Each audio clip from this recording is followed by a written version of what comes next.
এনসিপির জুলাই পদযাত্রা ঠেকাতে গোপালগঞ্জের উলিপুরে নিষিদ্ধ ঘোষিত ছাত্রলীগের ব্যাপক তাণ্ডব দেখা যায়। ছাত্রলীগের এই তাণ্ডবে ৩ পুলিশ সদস্য আহত হয়। পুলিশের গাড়িতে অগ্নিসংযোগ করা হয়। সদর উপজেলার নির্বাহী কর্মকর্তার গাড়িতে অগ্নিসংযোগ করা হয় এবং ভাঙচুর করা হয়। বিশ্বস্ত সূত্রে জানা যায়, নির্বাহী কর্মকর্তার ড্রাইভার ভাঙচুরের ঘটনায় আহত হন। মহাসড়ক অবরোধ করে তারা বাঁশ দিয়ে আগুন জ্বালিয়ে রাস্তা অবরোধের চেষ্টা করে এবং মূলত তাদের টার্গেট থাকে এনসিপির জুলাই পদযাত্রা ব্যাহত করার।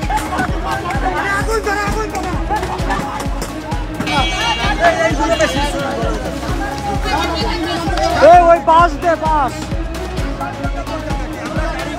আর এই গাড়ি তো আমাকে গাড়ি পয়সা দাও তোর গোপালগঞ্জের গাড়ি আমাকে গাড়ি সবাই গাড়ি ছেড়ে না ঘুরে গেলে চলে থাকে নে ওরা রিস্ক না দরকার নাই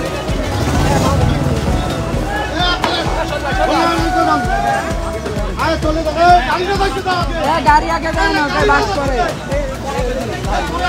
এই সালে গাড়িটা ভাগবে খাতা